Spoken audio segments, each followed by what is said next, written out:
A startup business is like eating glass and staring into the abyss. Today, we're unearthing a true cinematic time capsule, a raw, unfiltered look into the mind of someone who, way back in 2007, was laying down a blueprint for a future that, honestly, few of us could even imagine. This explainer isn't just looking at some historical business plan. It's a profound documentation of pure human ambition. It's the story of looking deep into that abyss, accepting the jagged, terrifying reality of near-certain failure, and deciding to just move forward anyway. Because sometimes the stakes are simply too high to walk away. The year is 2007. Now I want you to imagine a 30-something entrepreneur who has just walked away from the sale of PayPal with a massive, life-changing personal fortune. What's the logical next step here? You'd probably retire to a private island, right? Drink a beer, watch the sunset, call it a day. But instead, he takes that entire fortune and pushes it straight to the center of the table. He wagers everything on two spectacularly dangerous, notoriously unforgiving industries: aerospace and automotive manufacturing. Historically speaking, these are the exact fields that bankrupt billionaires. Yet, in a rare, early interview, a distinct prophecy was laid out.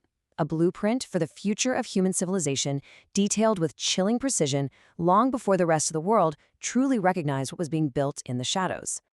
Long before the billions were made, back when he was literally just a college student, this founder identified a core thesis. He firmly believed there were three distinct pillars that would fundamentally alter the trajectory of human civilization. First up, the internet, basically the nervous system connecting humanity. Second, space exploration, the physical expansion of our species beyond a single globe. And third, the absolutely urgent transition from a mine-and-burn hydrocarbon model over to a solar-electric economy. Now, this was not some boardroom corporate strategy cooked up by highly paid consultants. No, it was a deeply held conviction, a personal prophecy formulated in a college dorm room, demanding that if humanity actually wanted to survive and evolve, well, these three pillars had to be constructed simultaneously. Let's zoom in on that second pillar for a moment: space. Just listen to the bleak reality of that era. Quote, "In 1969, we went to the moon. Over 3 decades later, we can barely get to low Earth orbit, a step backwards." You can really feel the heavy weight of that technological tragedy, can't you?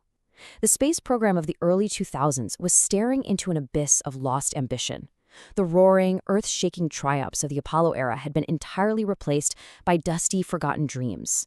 Humanity had made the wrong technological choices. We had stalled. We had fundamentally regressed. It was this devastating period of complete stagnation. And in this founder's eyes, someone had to forcefully reignite the fire before the flame went out completely. Reigniting that fire required a massive pivot in thinking. At the time, the government establishment was throwing around ideas for a slow, eventual return to the moon. But to our 2007 entrepreneur, that was a catastrophic mistake. The moon is essentially the celestial Arctic. It's a barren, frozen rock. It's small, it has no atmospheric protection, and it severely lacks the raw resources you'd actually need to sustain life. Plus, it's a story we already lived in the 1960s. The true target absolutely had to be Mars. Yes, Mars is incredibly harsh, but it possesses an atmosphere, it has water ice, and crucially, it has the foundational elements required to grow. So it wasn't just another fun destination. It was the only viable frontier for establishing an entirely new, self-sustaining human civilization. But here's the thing. To reach Mars, you don't just build a single rocket. You have to build a highway. You architect a highly reliable, endlessly repeatable freight system. The blueprint was broken down into a masterfully orchestrated, incredibly high-stakes logistics operation. Step 1 involves the Falcon 9 booster acting basically as a massive semi-truck, hauling heavy loads upward. Step 2, it detaches and drops off the Dragon spaceship, which then navigates through the freezing vacuum to dock with the International Space Station. And Step 3, Dragon unloads, detaches, and somehow survives the fiery return back to Earth. By mastering these exact, brutal mechanics, SpaceX wasn't just out there tinkering with rockets. They were stealthily positioning themselves to become the absolute backbone of NASA's launch services. Now, naturally, there was a billionaire space race brewing at the time, but the scale of the playing field was terrifyingly skewed. Consider the competition for a second. Richard Branson was pouring fortunes into suborbital flights at Mach 3. And look, it is a breathtaking achievement to touch the edge of space, to experience a fleeting moment of weightlessness.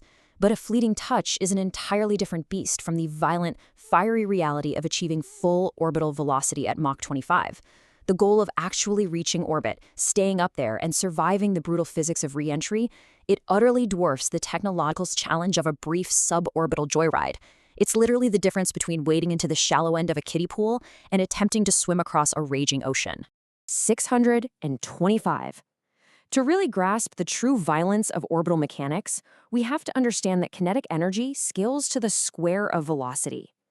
So to achieve a suborbital Mach 3 flight, a vehicle needs about 9 units of energy. But to achieve Mach 25 orbital flight, you need a staggering 625 units. That's not just some abstract math equation on a chalkboard. That is a visceral, terrifying reality. It represents the sheer wall of friction, the blinding plasma, and the highly advanced heat shields required to survive burning off all that immense energy as you slam back into the Earth's atmosphere. The danger isn't just slightly higher, it is exponentially, brutally magnified. This staggering difference forces a sobering realization of the stakes.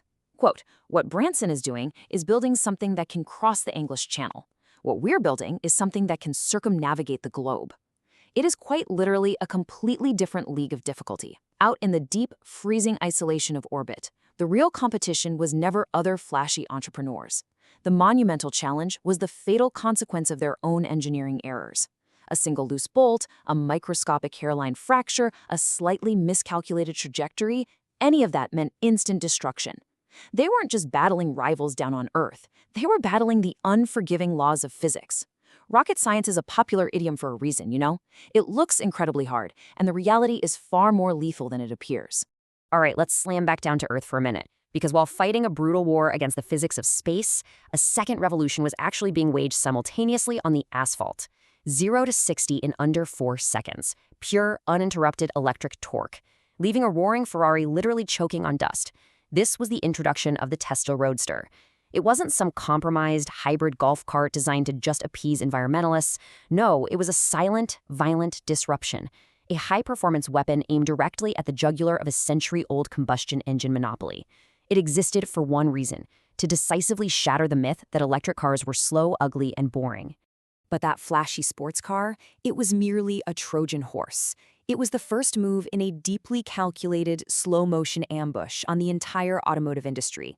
Phase 1 required entering the market at a high-cost, low-volume point, simply because groundbreaking technology is always excruciatingly expensive to develop.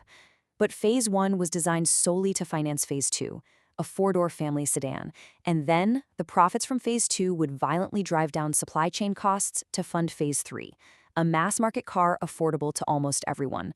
This was a methodical 3-step blueprint designed to force an entirely new, zero-emission paradigm into existence, whether the legacy automakers wanted it or not. So, why execute such an impossibly risky maneuver? Because in this founder's eyes, this was never just about building a car company. It was an existential, desperate measure to bend the curve of global climate change before it was simply too late. The world was sleepwalking straight toward an environmental abyss.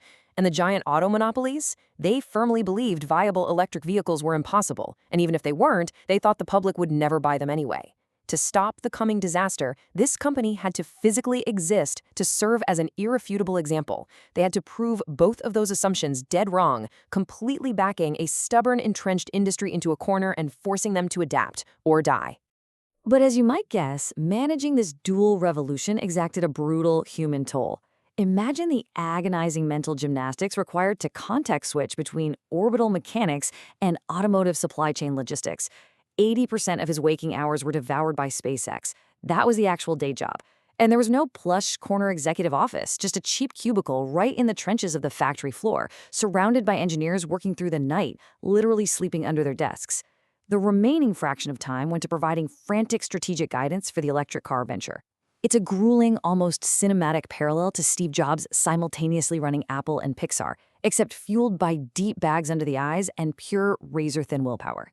All of this grueling sacrifice ultimately funnels back to the sweeping climax of this 2007 prophecy, the Holy Grail. Now, this isn't some ancient myth of knights and cups. It was defined right here as the literal survival strategy for our entire species to help make life multiplanetary and establish resilient societies on as many planets as possible. Just look at the immense, terrifying fragility of a single planet civilization. One asteroid, one irreversible climate collapse, and thousands of years of human consciousness are just wiped out. Even the monumental leap of going from one planet to two effectively ensures that the light of human consciousness is not forever extinguished in the cold, dark void of space. If failure means staying confined to one fragile, beautiful, yet highly vulnerable planet, what is the monumental challenge you will help solve? Back in 2007, we witnessed someone decide that eating glass and staring into the endless abyss was a perfectly fair price to pay if it meant dragging humanity forward into the future. It's an incredible testament to the raw power of human conviction. So, as you look up at the quiet stars tonight, standing on the only home we have ever known, ask yourself, what legacy will our generation actually leave behind?